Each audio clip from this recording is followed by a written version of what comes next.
Kudus, kuduslah Tuhan, Allah yang ada di tengah kami, yang bersemayam di atas pujian, bertahta di atas setiap penyembahan yang kami hantar di hadirat-Mu. Tuhan, kami tahu Engkau begitu mulia, kudus, Engkau begitu suci, bersih, begitu indah. Tapi Engkau mau membawa kami masuk ke dalam hadirat-Mu, bukan karena kebenaran kami, tapi oleh karena darah-Mu yang telah membasuh setiap pelanggaran dan dosa kami. Sehingga kami dipandang kudus dan layak, bukan dengan kebenaran kami, tapi karena Engkau telah membeli kami dengan harga yang lunas dibayar. Biarkan kami berdoa, biarkan kekudusan itu terus terpancar dalam kehidupan kami. Sehingga kemanapun kami pergi, kami memancarkan Kristus yang adalah kudus itu. Tuhan, ini hidup kami. Berbicara ya Roh Kudus kepada setiap kami satu persatu. Dan hamba-Mu berdoa, biarkan setiap kami yang mendengarkan firman pada sore hari ini, pada ibadah kesempatan kali ini, kami dibawa semakin sungguh-sungguh dengan Tuhan, melekat kepada Tuhan, dan sebuah keindahan dan berkat tersendiri bagi setiap kami. Jangan biarkan kami tersesat dengan pemikiran yang keliru tentang Allah, sehingga kami tidak di dalam rencana Tuhan yang semestinya, kami tidak di dalam berkat Allah yang semestinya, kami tidak di dalam kehendak Allah yang semestinya. Berbicara bagi setiap kami ya Tuhan, kami siap diberkati dan kami juga siap diubahkan oleh firman-Mu. Koreksi, teguhkan langkah kaki kami, dan kalau itu melenceng dari kehendak Tuhan, luruskan kembali langkah kaki kami supaya kami terus berjalan di dalam trek kehendak Allah. Satu persatu kami, keluarga kami, pekerjaan, karir yang kami bangun, bahkan masa depan serta semua pelayanan yang Tuhan percayakan, tuntun langkah kaki kami. Terima kasih Allah Roh Kudus, kami siap diberkati dan diubahkan oleh firman-Mu. Di dalam nama Yesus kami berdoa, haleluya. Sama-sama katakan amin. Berikan tepuk tangan yang meriah buat firman yang sebentar kita akan dengar. Tuhan berkati. Lihat kanan kiri, katakan senang beribadah bersama-Mu, senang beribadah di samping-Mu, senang beribadah di samping-Mu. Tuhan memberkati Anda semua. Bapak Ibu Saudara sekalian, silakan duduk. Oke, shalom semuanya. Senang bisa melayani Anda, Bapak Ibu Saudara sekalian, setelah juga melewati, tentu Anda semua juga melewati minggu yang diberkati oleh Tuhan dengan segala pergumulan, tapi ada kekuatan, ada jalan keluar, ada sukacita, ada pertolongan, sehingga hari ini kita bisa kembali mengucap syukur, memuji, menyembah, mendengarkan firman-Nya. Dan seperti yang Anda ketahui, para pastors dan leaders juga kumpul semua, terutama rekan-rekan ROSC dari belahan benua yang lain. Kumpul kemarin di sini, retreat dari awal sampai selesai. Lalu saya dapat report dari teman-teman Asia. Mereka senang sekali, mereka bisa lihat ternyata visinya besar, tapi hubungan kedekatannya, lalu ketajamannya, bahkan makanan keras yang dibagikan juga bisa diterima, dan mereka bersuka cita. Habis malam itu masih orang-orang masih berkumpul di ruangan ini, di luar masih kumpul lagi karena rasanya berat untuk berpisah. Karena seru sekali retreat kita, dan puji Tuhan Bapak Ibu Saudara sekalian. Dan juga saya ingin menyampaikan laporan puji Tuhan 3 minggu yang lalu ROSC di Kota Kuching, Malaysia sudah berdiri menjadi gereja resmi yang ada di Malaysia. Dengan Pastor Evan dan istrinya Agnes yang menggembalakan. Dan doakan juga Bapak Ibu Saudara sekalian, nanti di bulan Agustus untuk Asia akan satu lagi diresmikan, yaitu ROSC Hong Kong. Oke? Jadi dari 5 gol kita, 2 kita bisa raih. Dan masih ada 3 yang kita persiapkan, yaitu Taiwan, kemudian kota Kinabalu, dan Kuala Lumpur. Tapi puji Tuhannya untuk semua negara ini, Tuhan sudah sediakan, Tuhan sudah panggil untuk gembala-gembala yang siap diutus. Jadi kita doakan supaya mereka bisa dapat pas untuk bisa tinggal dan melayani sepenuh waktu di kota-kota yang saya mention tadi. Lalu tahun berikutnya tentu ada kota-kota atau negara baru lagi yang kita akan kerjakan dan rintis. Jadi Tuhan membawa kita makin jauh dan jadi berkat bagi bangsa-bangsa. Nah, pada kesempatan kali ini di dalam ibadah tadi dan sore ini, saya menyampaikan sebuah rema yang Tuhan taruh di hati saya beberapa waktu sebelumnya. Karena dari rema itu sebenarnya intinya untuk membawa orang-orang kita semua punya pikiran yang benar, pikiran yang tepat tentang Allah. Jadi dari situ tidak membawa kita ini enggan atau sungkan untuk semakin dekat dengan Tuhan. Karena ada orang-orang yang terjebak di dalam pemikiran bahwa kalau kita itu dekat dengan Allah, sepertinya tuh semua dan apa yang ada di dalam hidup ini rasanya pengen diambil sama Tuhan. Gitu, sama seperti ketika kita mendengar kisah Abraham mempersembahkan Ishak, anak yang dia kasihi. Lalu kalau kita dekat sama Tuhan, seolah-olah satu hari nanti kita juga harus memberikan yang paling berharga gitu ya. Nanti kalau dekat-dekat sama Tuhan, nanti waktunya diminta, tenaganya diminta, uangnya apa semua. Kayak rasanya tuh kayak dekat sama Tuhan itu menjadi sesuatu yang mengerikan, dan Tuhan itu menjadi sosok yang seolah-olah ngambili gitu ya. Lalu kita ini rugi kalau dekat sama Tuhan. Jadi akhirnya dari situ kita membuat sebuah jarak. Ya, jangan sungguh-sungguh, jangan terlalu serius, jangan sama Tuhan tuh jangan terlalu gimana lah, pokoknya baik-baik aja gitu ya. Jadi akhirnya ada jarak gitu. Padahal sebenarnya Allah adalah Allah yang punya segalanya, sehingga ketika kita melekat dan mendekat kepadanya, justru kita ini ditambahkan. Justru kita ini diberkati, justru kita ini berjalan lebih dari apa yang kita rancang, tetapi rancangan Tuhan yang sempurna jadi dalam hidup kita. Jadi saya membahasnya itu karena saya tahu ada orang-orang yang membuat stand berjarak dengan Tuhan. Nah, lalu saya ingat juga apa yang Tuhan katakan ketika bangsa Israel keluar dari Mesir. Pada waktu itu Tuhan membuat banyak tulah terjadi. Tulah pertama, kedua, ketiga, sampai 10. Tapi apa yang terjadi waktu itu adalah Firaun di tulah yang keempat. Lalu Firaun menyerah, ya. Kemudian dia berkata, kamu boleh pergi. Keluaran 8 ayat 28, saya bacakan aja. Lalu kata Firaun, baik, aku akan membiarkan kamu pergi untuk mempersembahkan korban kepada Tuhan Allahmu di padang gurun. Hanya janganlah kamu pergi terlalu jauh. Gitu ya, boleh pergi tapi jangan jauh-jauh. Padahal sebenarnya bukan soal jauh dekatnya, tetapi kamu harus pergi ke tempat yang Tuhan tunjuk. Tapi Firaun berkata boleh, tapi jangan jauh-jauh. Jadi seolah-olah kayak kita ini mau ikut Tuhan, tapi nggak mau all out gitu. Boleh ikut Tuhan, tapi jangan terlalu gini, nanti Tuhan itu. Nah, kenapa bisa begitu? Karena mungkin cara berpikirnya tentang Allah tidak tepat gitu. Lalu berikutnya ketika tulah ke-8 dikerjakan, belalang menguasai daratan Mesir. Kemudian di situ Firaun menyerah dan berkata, bukan demikian, kamu boleh pergi, tapi hanya laki-laki. Dan beribadalah kepada Tuhan, sebab itulah yang kamu kehendaki. Lalu mereka diusir dari hadapan Firaun. Boleh pergi, tapi laki-laki. Jadi jangan bawa yang lain gitu. Boleh, tapi sebagian gitu. Nah, padahal ketika mereka beribadah, mereka mau bawa seluruh keluarga mereka beribadah pada Tuhan. Termasuk juga harta ternak yang mereka akan persembahkan.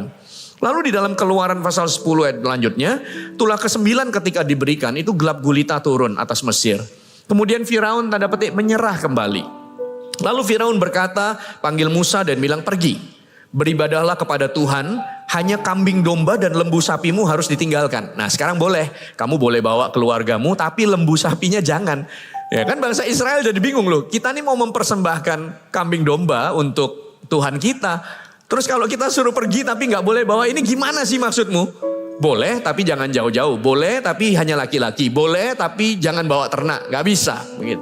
Nah, tapi ada banyak orang Kristen terjebak ketika mereka mengikut Tuhan, tapi sebenarnya nggak bisa all out juga gitu. Karena ya tadi itu berpikir bahwa kalau kita dekat-dekat nanti Tuhan ambil ini, Tuhan ambil itu. Padahal kalau Tuhan itu ternyata betul-betul ambil Ishak itu pun kan datangnya dari Tuhan, begitu. Dan Tuhan punya hak untuk mengambilnya. Nah, tapi kalau Anda baca kisahnya, kan Ishak tidak diambil, tapi justru Abraham punya sebuah pengalaman di mana domba nyangkut di semak-semak, lalu diambil, lalu dikorbankan. Dan Abraham bilang, tempat ini Allah menyediakan. Ada sebuah pengalaman baru di mana dia kaya raya, berkecukupan. Lalu bagaimana dia mengalami bahwa Tuhan itu menyediakan? Di waktu dia ada di atas, di sebuah situasi di mana Tuhan menyatakan diri bahwa ternyata ada situasi yang hartamu atau apa yang kamu andalkan tidak cukup bisa mengcover hidupmu kecuali Tuhan menyertaimu. Oke? Nah, tapi ada yang kedua yang saya ingin bagikan kepada Anda, Bapak Ibu Saudara sekalian. Judul khotbah saya ini adalah Allah pembebas belenggu umatnya. Judul khotbah saya sore hari ini, Allah pembebas belenggu umatnya. Nah, kenapa saya ingin sharekan ini? Karena ada banyak orang juga berpikir ketika dia semakin dekat sama Tuhan, justru dia semakin terikat. Justru dia semakin tidak bebas. Nah, Anda lihat di dalam 1 Petrus pasal yang pertama ayat yang ke-14 sampai ayat yang ke-16. 1 Petrus pasal yang pertama ayat yang ke-14 sampai dengan ayat yang ke-16. Ada 3 ayat ini, mari kita baca sama-sama Bapak Ibu Saudara sekalian. Lihat di dalam Alkitab Anda, mari kita baca 1, 2, 3. Hiduplah sebagai anak-anak yang taat dan jangan turuti hawa nafsu yang menguasai kamu pada waktu kebodohanmu. 15. Tetapi hendaklah kamu menjadi kudus di seluruh hidupmu, sama seperti Dia yang kudus, yang telah memanggil kamu. Sebab ada tertulis, kuduslah kamu, sebab aku kudus. Kita ini berdosa. Lalu Tuhan datang dan menebus dosa dan pelanggaran kita.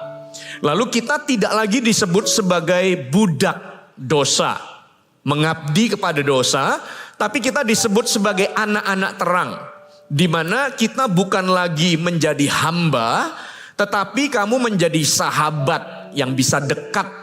Atau Alkitab berkata jelas di mana Roh Allah ada di situ, maka kamu memanggil Dia ya Aba ya Bapa, karena kamu adalah anak-anak Allah.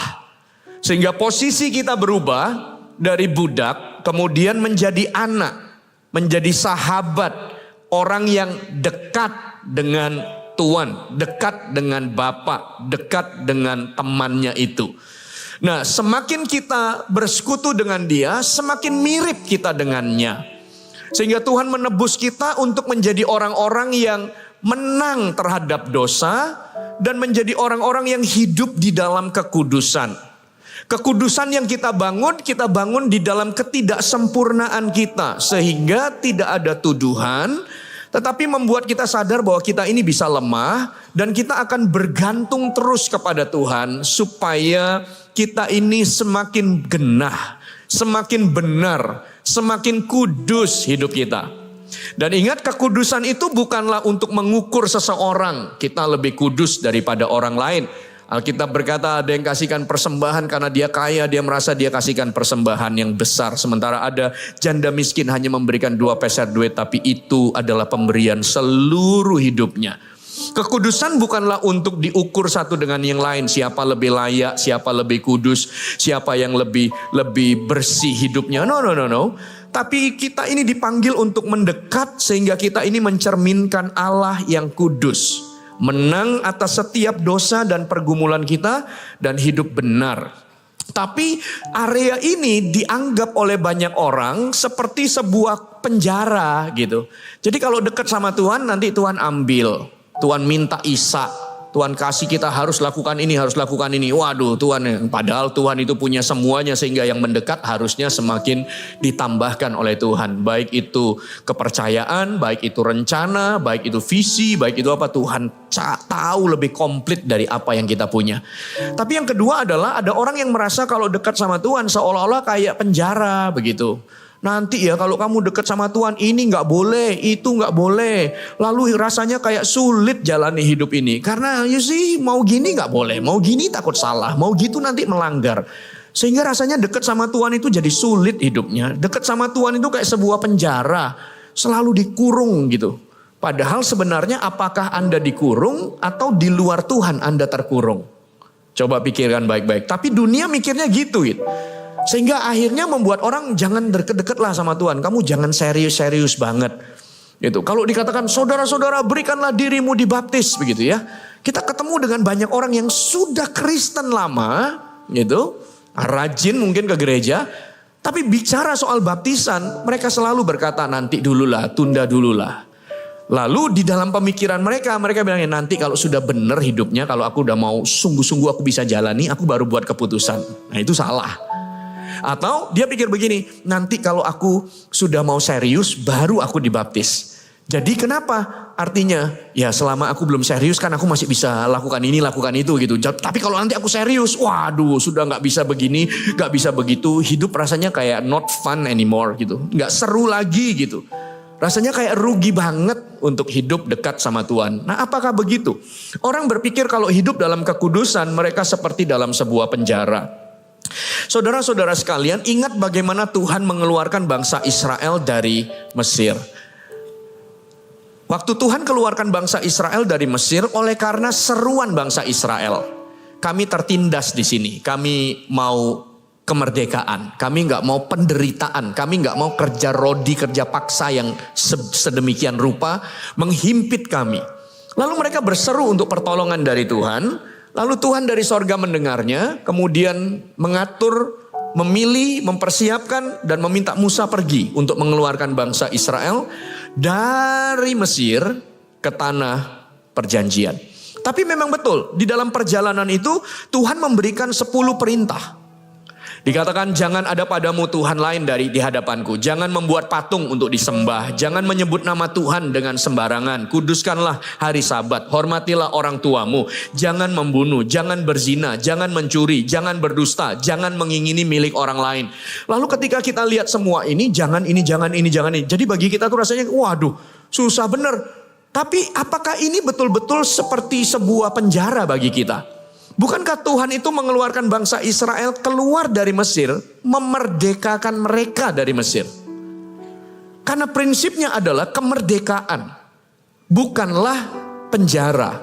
Masa Tuhan keluarkan bangsa Israel dari Mesir, lalu di perjalanan dikasih lagi aturan ini seperti sebuah penjara? Kan gak begitu.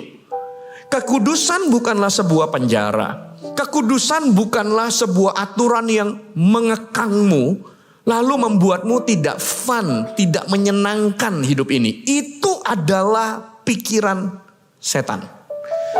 Karena setan akan berusaha membalik. Di luar sana kamu merdeka, di luar sana kamu menyenangkan, dosa yang kamu lakukan itu memuaskan, apa segala macam. Lalu begitu kudus, wah itu gak enak, itu penjara, itu sulit, itu tidak fun. Kalau di luar sana, itu fun, kan dibalik Bapak Ibu Saudara. Sama kayak tadi saya bilang itu, begitu dekat sama Tuhan dia merasa kayak wah nanti ini. Padahal sebenarnya waktu kita dekat sama Tuhan, lalu untuk apa kita khawatir masa depan sementara kita berkata bahwa Allah memiliki rencana yang indah, menjauhkan semua malapetaka, jagai ini. Allah punya rancangan yang lebih tinggi dari langit dan bumi seperti rancangan Tuhan dan rancangan kita. Harusnya kan gak khawatir gitu, dekat sama Tuhan yang sana amanlah Tuhan, Engkau yang atur sekalipun tidak sesuai dengan yang kami pikir dan harapkan. Tapi sama setan dibalik. Supaya orang merasa dekat sama Tuhan terkungkung, jauh sama Tuhan lebih tenang. Salah.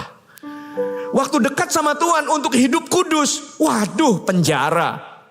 Lalu di luar sana dengan segala dosa, dia merasa merdeka. Salah Bapak Ibu Saudara sekalian. Tuhan tidak keluarkan bangsa Israel dari Mesir, dari satu perbudakan, untuk masuk ke dalam sebuah perbudakan yang baru.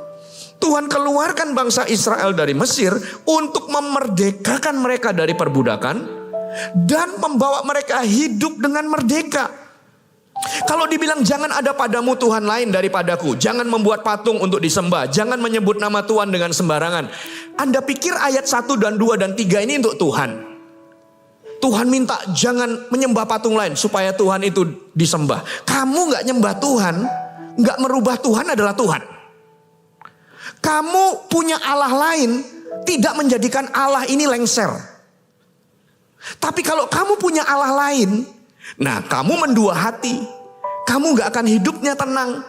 Kalau kamu mendua hati, kamu berarti gak pernah belajar setia dengan ini. Yang ini kalau kamu ada perlu kamu cari. Kalau kamu gak perlu kamu tinggalkan. Nanti kamu merasa ini bisa tolong kamu cari ini, kamu cari itu. Karena memang tabiatnya manusia ini susah setia. Jadi kalau Tuhan tidak memberikan guidance arahannya, ini orang jadi liar semua. Jelas-jelas lihat Tuhan buat tulah 10 ajaib. Aneh betul. Masih bisa cari Allah lain. Loh kok gitu? Jelas-jelas lihat laut terbelah, boom gitu. Lihat makanan turun dari langit, mana embun lalu jadi roti gitu. Lihat Tuhan tiang awan dan tiang api masih bisa buat lembu emas. Ayo coba. Ini kalau nggak Tuhan guide, tuntun, ini liarnya kayak apa hati manusia ini? Jadi kalau dibilang 10 hukum Allah ini diberikan, ini bukan untuk jangan berzina, jangan mencuri, jangan berdusta, jangan membunuh. Loh kalau kamu berzina, Tuhan itu ruginya apa? Oke lah sekarang jadi batu sandungan nama Tuhan dihujat. Tapi sebenarnya hukum ini diberikan bukan supaya Tuhan itu kelihatan lebih garang, lebih hebat. Loh, kalau kamu tidak berzina, kamu sedang menyelamatkan pernikahanmu, kamu menghargai pasanganmu, kamu menyelamatkan generasi selanjutnya, tidak biarkan mereka broken, tidak biarkan mereka pahit, tidak biarkan mereka trauma, tidak biarkan ini. Itu untuk kamu. Bukan karena Tuhan mau sok jago, lalu kurung kita, lalu paksa kita untuk melakukannya. Sehingga waktu Anda lihat ini, Tuhan tidak keluarkan bangsa Israel dari Mesir dalam perbudakan, kemudian masuk ke dalam sebuah perbudakan yang lain yang disebut dengan hukum 10 perintah Allah. Bukan. Karena semua ini, hormatilah orang tuamu supaya panjang umurmu. Bukan hormat, kalau kamu gak hormat sama orang tua, Tuhan itu ruginya apa? Oh, dia tetap Tuhan, tapi kan kamu bermasalah. Kalau kamu gak hormat orang tuamu, lalu berkatnya nggak mengalir. Lalu anakmu lihat, anakmu pun akan memperlakukan sama seperti kamu memperlakukan orang tuamu. Karena pengajaran bisa turun, teladan akan menyempurnakannya. Hormati papa mamamu. Lalu kita anak, tunjukkan kalau kita itu hormat sama papa mama. Anak kita akan belajar dari apa yang kita katakan dan dari teladan yang ditunjukkan. Jadi ini sebenarnya bukan untuk Tuhan. Tapi Tuhan tahu betapa degilnya hati kita, sehingga dibilang jangan berzina. Ruang itu pun masih menjadi celah besar untuk setan menggocoh dan memukul pernikahan. Ketika Tuhan bilang jangan mencuri, jangan berdusta. Wah, mengingini di dalam pikiran sudah dosa, kata Tuhan. Sebenarnya ini untuk memagari kita, Bapak Ibu Saudara sekalian. Jadi bukan untuk, waduh ikut Tuhan bilang jangan gini, jangan gini, jangan gini. Wah aku kayak terkurung. Loh ini buat kamu, bukan buat Tuhan. Tapi tentu dibalik itu semuanya ketika kita kerjakan karena kita respect sama Tuhan. Tuhan tidak keluarkan dari satu perbudakan untuk masukkan kita dalam perbudakan yang lain. Karena spirit yang Tuhan sampaikan. Dari firman Tuhan, perjanjian baru, perjanjian lama, selalu kemerdekaan. Kenapa? Anda lihat di dalam Yesaya pasal 61 ayat yang pertama. Ini ayat terkenal sekali. Yesaya pasal 61 ayat yang pertama. Oke, kita baca ya Bapak Ibu Saudara sekalian. Demikian firman Tuhan. 1, 2, 3. Roh Tuhan Allah ada padaku. Oleh karena Tuhan telah mengurapi aku. Ia telah mengutus aku untuk menyampaikan apa? Kabar baik kepada orang-orang sengsara. Dan merawat orang yang remuk hati. Untuk apa? Memberitakan pembebasan kepada orang-orang tawanan dan kepada orang-orang yang terkurung, kelepasan dari penjara. Jadi hidup dekat sama Tuhan bukanlah penjara, justru adalah kemerdekaan. Bagaimana Anda hidup dengan Tuhan, lalu diberikan kekuatan untuk menjaga pernikahan kita. Sehingga ketika Anda berbisnis atau Anda pergi melayani lalu Anda traveling misalnya. Tapi anak istri bisa tenang mendoakan Tuhan kau jagai. Kenapa? Karena kami betul-betul menghargai pernikahan. Kami gak mau ada atau ruang celah untuk perzinahan, mengintip dan menjatuhkan. Lalu Tuhan jaga sedemikian rupa ketika Anda pergi.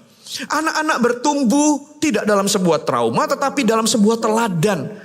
Bagaimana papa mama setia dan sebagainya. Akhirnya anak-anak pun punya nilai dan mereka merdeka dari area yang di luar sana ketika orang diikat susah lepasnya.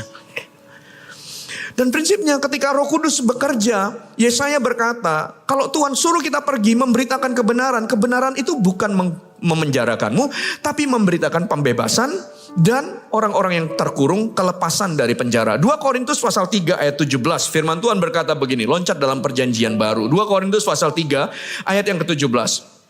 2 Korintus pasal 3 ayat yang ke-17. Kita baca. Demikian firman Tuhan. 1, 2, 3. Sebab Tuhan adalah roh. Dan di mana ada roh Allah, di situ ada kemerdekaan. Di mana roh Tuhan ada, bukanlah penjara. Justru adalah sebuah kemerdekaan. Roma pasal 6 ayat 22 sampai ayat 23. Firman Tuhan berkata demikian. 2 ayat ini mari kita baca. 1, 2, 3. Tetapi sekarang setelah kamu dimerdekakan dari dosa, dan setelah kamu menjadi hamba Allah, kamu beroleh buah yang membawa kamu kepada pengudusan, dan sebagai kesudahannya ialah hidup yang kekal. Sebab upah dosa ialah maut, tetapi karunia Allah adalah hidup yang kekal dalam Kristus Yesus Tuhan kita. Sekarang setelah kamu dimerdekakan dari dosa, dekat pada Kristus, kemerdekaan terjadi. Setelah kamu menjadi hamba Allah, kamu beroleh buah yang membawa kamu kepada pengudusan. Hidup di dalam kekudusan. Dan sebagai kesudahannya ialah hidup yang kekal. Setan tidak berkuasa dan menahanmu di alam maut, tetapi dia harus menyerahkan orang-orang itu dalam hidup kekal bersama Tuhan kita. Jadi jangan salah berpikir bahwa, wah nanti kalau aku serius, waduh kalau suamiku nanti dekat-dekat sama Tuhan, wah nanti kalau pernikahanku, wah nanti kalau keluargaku, nanti kalau kita serius sama Tuhan, nanti gimana pekerjaan kita, lalu ini, wah selama ini kita masih ada miring-miringnya, terus nanti gimana ya, apa semua. Don't worry, kamu justru mendekat sama Tuhan, Dia yang akan menuntunmu untuk hidup benar, supaya Anda merdeka, bukan diikat atau di penjara. Nah, tapi bagian ini menjadi tidak gampang. Kenapa? Karena ada firman Tuhan berkata di dalam Galatia pasal 5 ayat 17 sampai 21. Coba lihat Galatia pasal 5 ayat 17 sampai 21. Sebab firman Tuhan berkata, keinginan daging berlawanan dengan keinginan roh, dan keinginan roh berlawanan dengan keinginan daging, karena keduanya bertentangan. Sehingga kamu setiap kali tidak melakukan apa yang kamu kehendaki. Kamu dipimpin oleh daging. Perbuatan daging telah nyata, yaitu percabulan, kecemaran, hawa nafsu, penyembahan berhala, sihir, perseteruan, perselisihan, iri hati, amarah, kepentingan diri sendiri, pencideraan, roh perpecahan, kedengkian, kemabukan, pesta pora, dan sebagainya. Ternyata daging kita ini akan terus condong dan membawa kita kepada keinginan-keinginannya. Dan semakin kita nikmati, maka itulah penjara sesungguhnya, bukan kemerdekaan. Tapi kalau kita mendekat kepada Kristus, maka kemerdekaan menjadi bagian kita, sehingga keinginan daging menjadi lemah, tapi justru manusia roh kita semakin kuat dan semakin kokoh. Bukan hanya keinginan daging, dunia di sekitar kita pun menjungkir balikkan nilai-nilai itu. Sehingga membuat kita untuk berdiri di dalam kebenaran menjadi seolah-olah kayak, Pastor, gimana saya ini mau berbuat benar tapi dianggap salah? Loh memang begitu Bapak Ibu Saudara dunia. Di mana salah justru bisa diputar balikan jadi benar. Di dunia tuh begitu. Tapi kita yang sungguh-sungguh benar, ya kita memang harus pikul salibnya. Karena dunia gak sejalan dengan kebenaran. Dunia berusaha untuk menguasai dan memenjarakan kita. Dengan semua tawarannya, dengan semua keinginannya. Belum lagi daging kita yang meronta-ronta untuk dipuaskan. Tapi roh kita mengerti bahwa kita harus berdiri atas kebenaran. Karena kebenaran itu memerdekakan. Kebenaran bukan mengurung kita. Oke? Dekat sama Tuhan. Jangan deket-deket lah. Nanti kamu kalau serius sama Tuhan tuh nanti udah gak bisa gini, gak bisa gitu, gak bisa gini. Wah gak seru sekali hidupmu. Justru yang bilang bisa ini, bisa ini, bisa ini, bisa ini, belum tentu seru loh. Garansi tidak seru. Karena mereka susah lepas dari semua ini. Tapi bagian kita, justru kitalah yang merdeka. Dan seru sebenarnya. Cuma bedanya tidak sama dengan yang dunia tawarkan. Itu kebenaran. Dekat sama Tuhan bukan penjara. Kekudusan bukan penjara. Tapi justru itulah kemerdekaan yang sesungguhnya. Lalu bagaimana? Apa yang kita harus kerjakan? Nah, lihat nih apa arti kekudusan Bapak Ibu Saudara sekalian ya. Nah, Anda lihat bersama-sama di dalam Bilangan pasal 20 ayat yang ke-10 sampai dengan ayat yang ke-12. Bilangan pasal yang ke-20 ayat 10 sampai dengan ayat yang ke-12. Ini kisah sama dengan Keluaran pasal 17 ayat yang pertama sampai 7. Oke, kita baca ya 3 ayat ini ya, 10, 11, 12. Demikian firman Tuhan. 1, 2, 3. Ketika Musa dan Harun telah mengumpulkan jemaat itu di depan bukit batu itu, berkatalah ia kepada mereka apa? Dengarlah kepadaku hai orang-orang durhaka, apakah kami harus mengeluarkan air bagimu dari bukit batu ini? Ayat 11. Sesudah itu Musa mengangkat tangannya lalu memukul batu itu dengan tongkatnya 2 kali. Maka keluarlah banyak air sehingga umat itu dan ternak mereka dapat minum. Nah, lihat ayat yang ke-12, kita baca sama-sama. 1, 2, 3. Tetapi Tuhan berfirman kepada Musa dan Harun, karena kamu tidak percaya kepadaku dan tidak menghormati kekudusanku di depan mata orang Israel, itulah sebabnya kamu tidak akan membawa jemaat ini masuk ke negeri yang akan kuberikan kepada mereka. Nah, case ini di dalam Keluaran pasal yang ke-17 memang sama ceritanya. Tapi Tuhan itu suruh untuk menyentuhkan saja, bukan menunjukkan murka di depan orang Israel. Ayat yang ke-11, sesudah itu Musa mengangkat tongkatnya, lalu memukul bukit batu itu dengan tongkatnya 2 kali, maka keluarlah banyak air. Betul, airnya keluar, tapi ketika dia memukul batu itu, Tuhan berkata, kamu tidak menghormati kekudusanku. Artinya, kalau kita ingin membangun sebuah hidup kudus yang merdeka itu, kita harus membangun sebuah rasa hormat di dalam batin kita ini kepada Tuhan. Bahwa yang lihat kita itu bukanlah manusia, karena kita bisa di depan kelihatan genah, tapi dosa-dosa itu tersembunyi sampai orang tidak tahu. Gak ada sih orang yang cukup bangga melakukan dosa lalu menceritakannya. Kecuali dia kumpul di antara para pencemooh. Semuanya sama, ya udah dia. Tapi kita belajar untuk menghormati sehingga kata kekudusan itu bukan hanya yang dipertontonkan di luar. Nih loh, aku kelihatan baik. Tapi yang ada di dalam, di mana orang tidak lihat, tapi kita tahu bahwa ada Tuhan yang lihat. Sehingga orang berkata integritas, di mana kamu melakukan sesuatu sekalipun orang lain tidak lihat, kamu menjaga standarnya. Nah, itu integritas dunia katakan. Tapi kekudusan yang kita bangun adalah karena kita nih hormat sama Tuhan.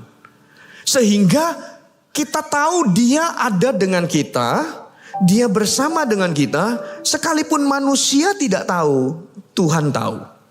Kenapa kamu bisa menjaga hidupmu, tidak melakukan ini dan itu sekalipun gak ada orang yang tahu, terselubung semuanya? Kenapa kamu gak lakukan itu? Yes, karena ada sebuah rasa hormat yang besar kepada Tuhan yang baik dan menyertai kita, sehingga kita ini gak sembarangan hidup sekalipun tidak dilihat oleh orang. Air tetap keluar. Bangsa Israel tidak perhatikan perintah yang Tuhan suruh kepada Musa. Tapi apa yang Musa kerjakan itu dipandang Tuhan, kamu tidak menghormati. Karena kamu melakukannya, orang lain gak tahu, tapi tidak seperti yang aku kehendaki. Nah, sehingga Anda jangan terpaku untuk, waduh nanti kalau Tuhan tahu, wah kita dihukum. Nanti kalau Tuhan, gini aja, Tuhan ajari aku untuk menghormatimu. Bahwa yang aku jumpai ini bukan manusia. Sekalipun manusia tidak lihat, kamu lihat Tuhan. Bantu aku untuk semakin hormat dengan. Kenapa orang ketika pergi, misalnya mereka pergi sendiri, tapi mereka minta Tuhan berikan kekuatan untuk lindungi mereka dari semua godaan. Kalau itu bicara soal hubungan suami istri. Karena kembali dia bukan hanya komitmen dengan perjanjian itu, tapi di dalam hatinya dia juga, aku menghormati istriku. Yang istri juga, aku juga menghormati suamiku. Aku gak akan kerjakan ini, kenapa? Karena aku menghormati, aku tahu siapa yang bersama dengan aku.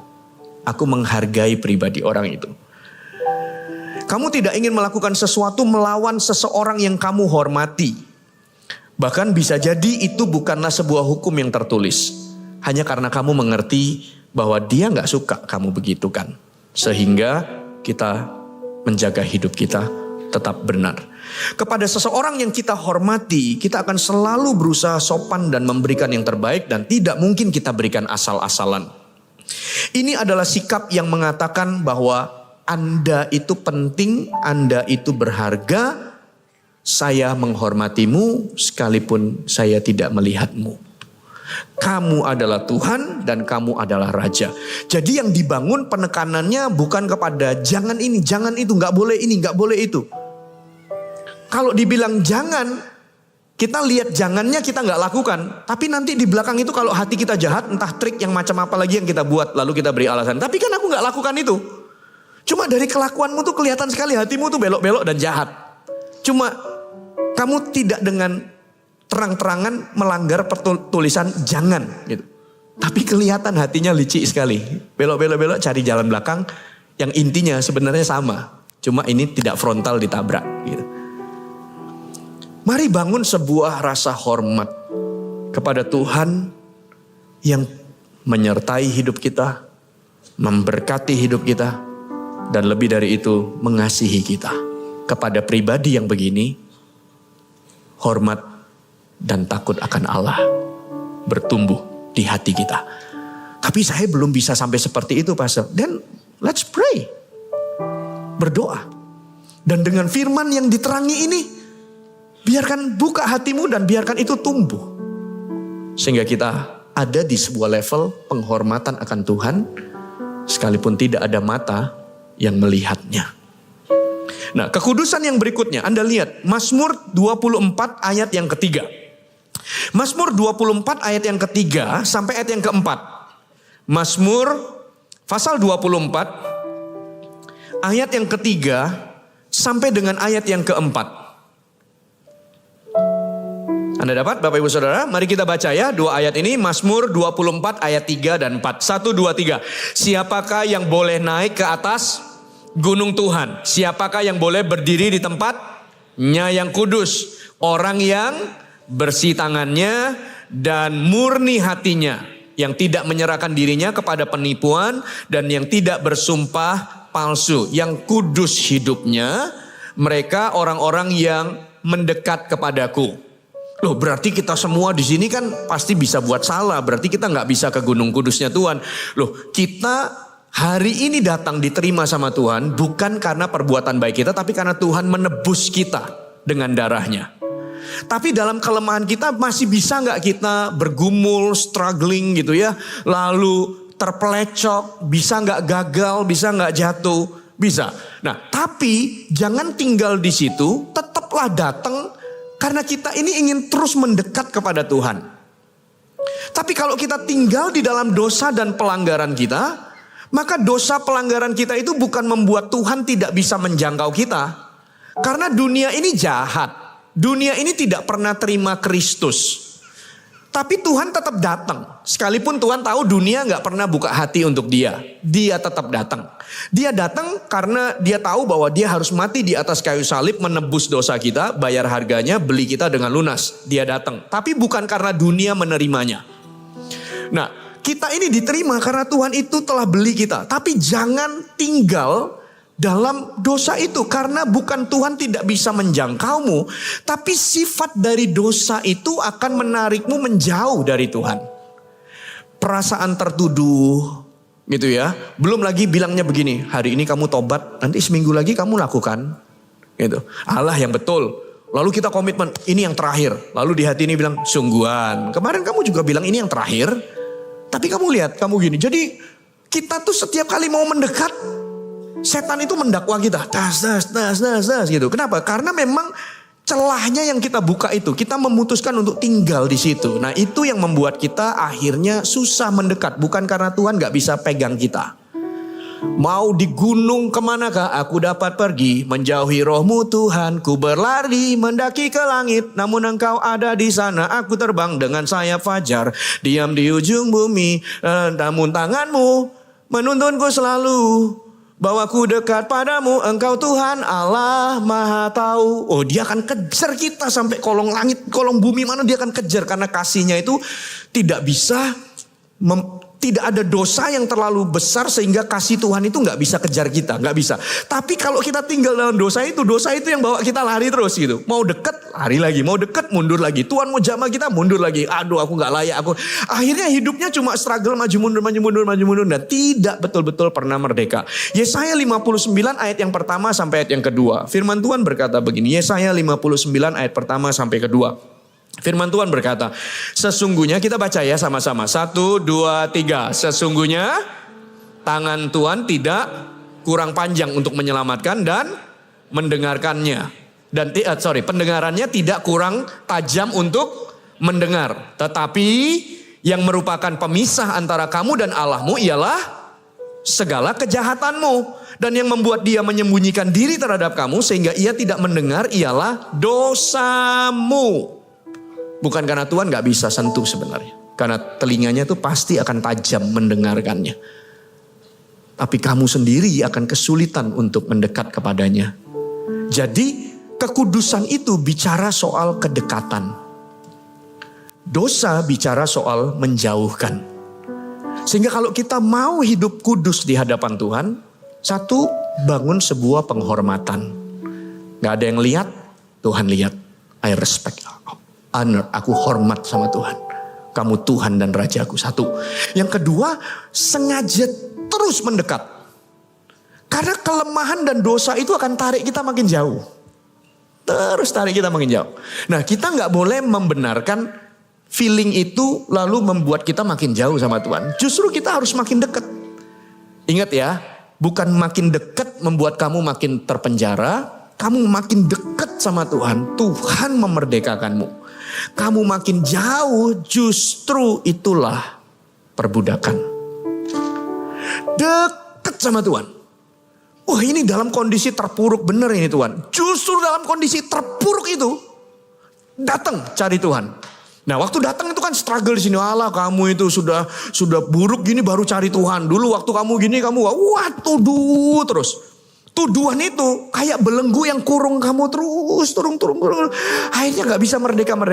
Justru gini datang makin dekat. Nanti orang bilang apa ya aku datang ini? Datang ke CG. Gitu. Sengaja ke CG. Sengaja ada di hadirat Tuhan. Sengaja nyembah Tuhan. Lalu tudingan, walah tanganmu diangkat, walah sok suci kamu. Wah, itu akan terus panah kita. Terus gimana merdeka dari itu? Mendekat. Karena kekudusan itu bicara soal kedekatan. Kuduslah kamu karena aku kudus, kata Tuhan. Kamu close, maka kekudusanku akan terpancar dari hidupmu. Supaya kamu menang. Jadi bukan fokusnya ke gak boleh ini, boleh ini, gak boleh ini, boleh ini, gak boleh ini. Itu akan menjadi guide-nya kita. Tapi dasarnya adalah bahwa hatimu tuh mendekat. Karena disitulah kemerdekaan sebenarnya, bukan penjara. Seperti yang orang pikirkan. Oke? Orang berdosa, Tuhan akan terus mendekat kepadanya. Tidak ada dosa yang terlalu besar sehingga Tuhan gak bisa dekat dan pegang hidupmu. Tapi orang berdosa tidak sadar dia akan terus dibawa menjauh daripadanya. Saya ulangi ya, tidak ada dosa yang terlalu besar sehingga Tuhan gak bisa mendekat kepadamu. Tapi orang yang hidup di dalam dosanya akan tidak sadar dia terus menjauh dari Tuhan. Tuhan kejar dia terus, dosa itu tarik dia makin jauh, makin jauh, makin jauh. Kalau Anda sadar ada hal-hal yang mengikat hidupmu dan membuatmu tidak merdeka, mendekat sama Tuhan, bukan menjauh. Bangun penghormatan sama Tuhan dan Anda menang sekalipun di tempat tersembunyi. Nah, bagian yang ketiga. Anda lihat, kekudusan itu adalah cinta. Jadi kalau mau bangun kekudusan, semakin cinta Tuhan gitu loh. Semakin mendekat sama Tuhan. Matius pasal 23 ayat 34 sampai ayat yang ke-40. Firman Tuhan berkata begini, ketika orang-orang Farisi mendengar bahwa Yesus telah membuat orang-orang Saduki itu bungkam, berkumpullah mereka. Oke, ayat 35. Dan seorang dari mereka, seorang ahli Taurat bertanya untuk mencobai dia, Guru, hukum manakah yang terutama dalam hukum Taurat? Jawab Yesus kepadanya, kasihilah Tuhan Allahmu dengan segenap hatimu dan dengan segenap jiwamu dan dengan segenap akal budimu. Itulah hukum yang terutama dan yang pertama. Dan hukum yang kedua yang sama dengan itu ialah kasihilah sesama manusia seperti dirimu sendiri. Pada kedua hukum inilah tergantung seluruh hukum Taurat dan kitab para nabi. Dia berharap Yesus menjawab, oh yang pertama ini, yang kedua ini, yang ketiga ini, yang keempat ini, kelima ini, sampai 10. Tapi Tuhan gak bilang soal 10-nya itu. Dia bilang dia rangkum dalam 2 hukum besar, yaitu kasih Tuhan. Ibaratnya kalau kamu kasih Tuhan, maka semua hukum-hukum yang lain itu sudah di dalamnya deh. Kamu gak akan lakukan ini, kamu gak akan mau mencuri, kamu gak akan mau membunuh, kamu gak akan mau berzina, kamu gak akan mau begini. Kenapa? Karena kamu mengasihi Tuhan dengan segenap hatimu. Seorang muda yang kaya datang sama Yesus dan berkata karena dia merasa di dalam hatinya ada sesuatu yang masih kosong. Lalu dia bilang, apa yang kurang ya guru? Guru bilang, kamu lakukan ini, lakukan ini, lakukan ini, hukum Taurat semua. Dia bilang, semua sudah aku lakukan. Yang dibilang jangan ini, jangan ini, jangan ini, jangan ini, sayangi ibumu, orang tua, mama, semua sudah saya lakukan. Nah, Tuhan bilang gini, oke kalau gitu jual semua hartamu lalu ikut aku. Intinya kamu sudah lakukan hukum itu, nah sekarang kamu taruh aku di tempat yang pertama. Bukan soal hukumnya, tapi Tuhannya yang kamu kasihi lebih dari semua hartamu dan apa yang kamu miliki. Lalu ceritanya orang muda itu berat hati meninggalkan karena banyak hartanya. Jadi ternyata dia bisa lakukan ini, enggak ini, tapi ternyata hatinya melekat pada harta dan bukan pada Tuhan yang sesungguhnya. Makanya itu dia merasa tetap ada yang kurang di hatinya. Lalu apa artinya? Kasihilah Tuhan Allahmu. Ketika kita semua belajar mau hidup kudus, bukan selalu diingat, gak boleh ini, gak boleh ini, boleh ini, gak boleh ini, boleh ini, gak boleh ini, boleh ini. Karena ada hal-hal yang seolah-olah abu-abu yang kita harus putuskan. Ini bisa menentukan kita berkenan atau tidak sama Tuhan. Sekalipun itu bukan ya dan tidak, boleh dan tidak, salah dan benar. Mungkin abu-abu. Tapi orang yang mencintai pasangannya, maka dia akan mengerti isi hati dari pasangannya itu. Tidak selalu bicara soal ya, tidak, boleh, tidak, kasih alasannya sama aku. No, sometimes kita bilang no need explanation, tidak perlu penjelasan. Aku cuma tahu ini gak berkenan sama Tuhan kalau aku kerjakan ini. Lu kan harusnya kan gak apa-apa, itu juga buat, itu juga, orang ini juga. Yes, oke, kalau yang sana lakukan yang lain. Cuma for me, ini gak tepat.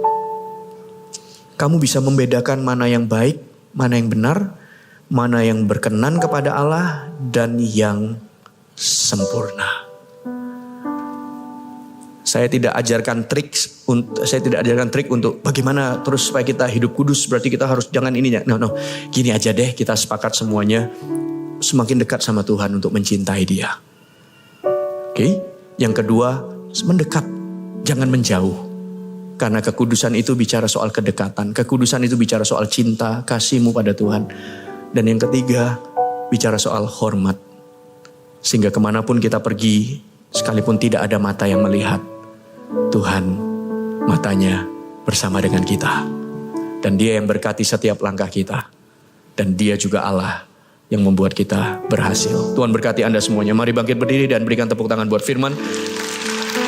Mari kita bangkit berdiri bersama-sama. Tuhan tidak pernah menghakimi. Tuhan tidak pernah menuduh kita. Kalau Tuhan berbicara tegas karena Dia mengasihi kita. Hari ini kepada orang-orang yang berjalan dalam kehendak Tuhan, Tuhan berkata kepada Anda, terus melekat, terus mendekat, terus cintai Tuhan, belajar untuk menghormatinya, sehingga hidup kita dalam dunia ini semakin berkenan kepada Tuhan. Tapi bagi Anda, Bapak Ibu Saudara yang struggle, yang bergumul, dengar ya, dekat sama Tuhan bukan penjara. Dekat sama Tuhan bukan penjara. Justru kemerdekaan. Dia mau memerdekakanmu. Pastor, saya itu gak pernah menang di area ini, Pastor. Aduh, saya itu kalau sama teman, sama istri, anak, aduh emosi kalau ngomong. Waduh, itu betul-betul menyiksa Anda. Itu penjara. Anda mau dibebaskan, Kristuslah yang memerdekakanmu. Pastor, tapi ya di area ini saya sudah dari dulu berdoa, saya gak pernah menang dari ini apa semuanya. Oh ya? Apakah Anda sudah berjuang atau Anda perlu sebuah komunitas di mana Anda datang dan mendekat, Lalu di situ keluarga rohani bersama denganmu. Lalu engkau dibentuk dan engkau tumbuh bersama. Jangan menjauh, tapi semakin mendekat kepada Tuhan. Karena engkau mendekat, Dia memberikan kekuatan kepadamu untuk merdeka. Saya gak percaya orang berkata bahwa ya saya dari dulu gini pastor, ya memang model saya begini. Loh iya, ya mungkin itu proses yang membentuk hidupmu sampai hari ini. Background keluarga, lalu peristiwa-peristiwa yang terjadi. Tapi kan belum tentu itu yang Tuhan desain atas hidupmu. Sehingga waktu kita mendekat kepadanya, Dia bisa memperbaiki efek-efek dari bisa jadi itu kerusakan di masa lalu. Oleh karena pembentukan ini, proses keluarga yang begini, tekanan lingkungan yang begini. Lalu hari ini Tuhan bentuk Anda menjadi bejana yang baru untuk kemuliaan bagi namanya. Dan Tuhan bisa memerdekakan kita. Tuhan bisa memerdekakan. Tuhan ingin memerdekakan kita. Dekat sama Tuhan bukan penjara. Dekat sama Tuhan, kemerdekaan. Kau menikmati kemerdekaan yang Tuhan sediakan, yang sesungguhnya. Mari sama-sama, saya minta worship leader pimpin kita nyanyikan lagu. Ora makasana rama-ramana, aku dapat pergi. Katakan, menjauhi roh-Mu Tuhan. Ku berlari mendaki ke langit, namun Engkau ada di sana. Aku terbang dengan sayap fajar. Aku terbang dengan sayap fajar. Diam di ujung bumi, namun tanganmu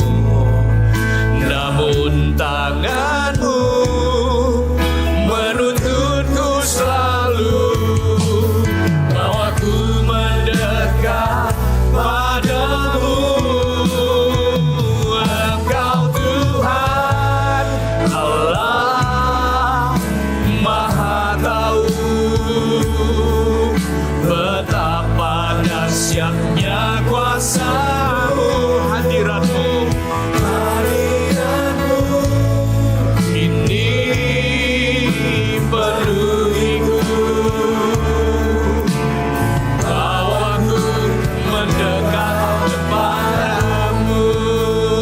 Dari awal sama-sama katakan, kemanakah aku dapat pergi?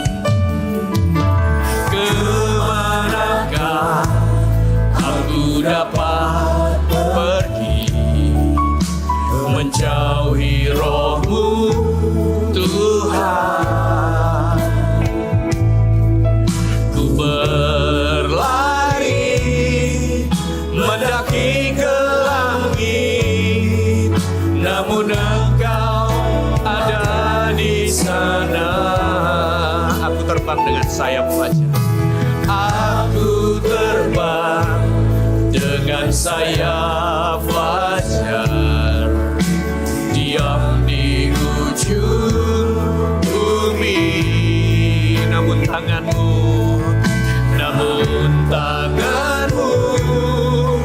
menuntunku selalu, bahwa ku mendekat.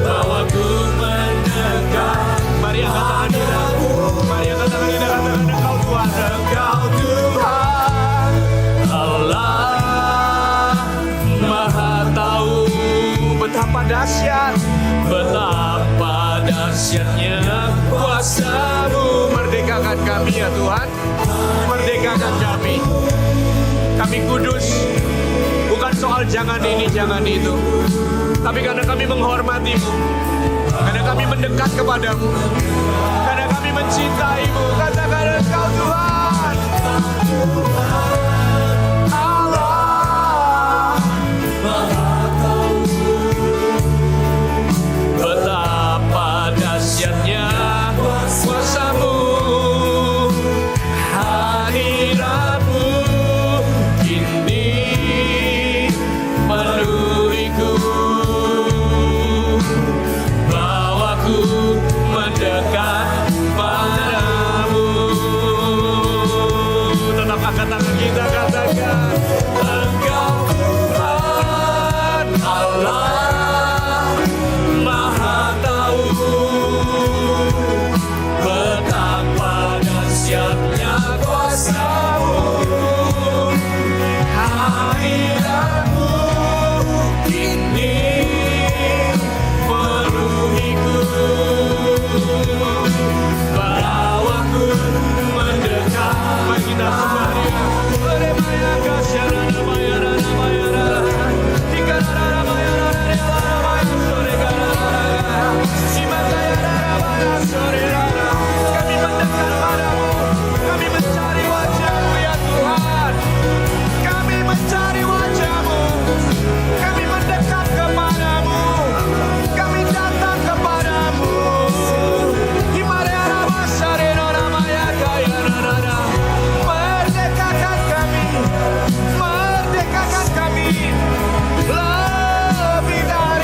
saudara turunkan tangan Anda.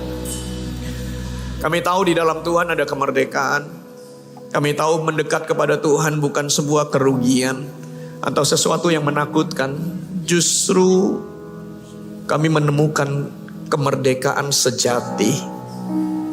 Kenikmatan yang kami temukan bukanlah seperti yang dunia tawarkan. Kebebasan yang sebenarnya membelenggu kami adalah tawaran dunia dan daging, kehendak daging yang mengikat kami.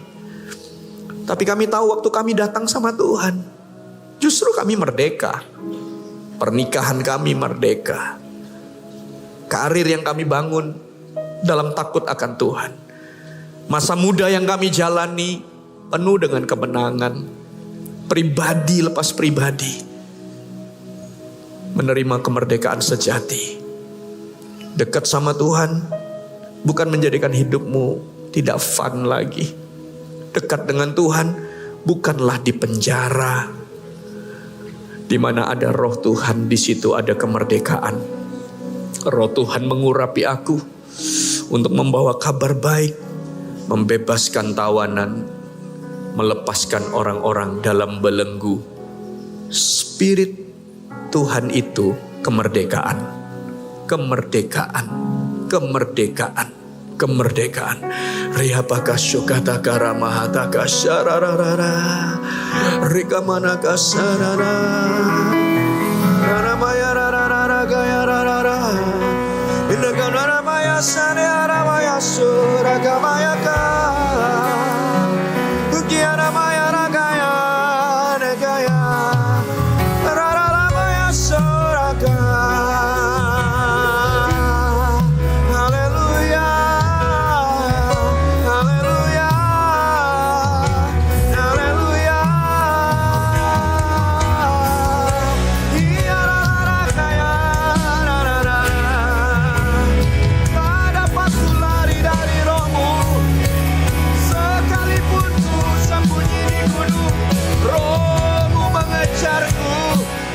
Kasih-Mu menjangkauku, membawaku kembali, dan ini aku di hadirat-Mu. Merdekakan, merdekakan, merdekakan.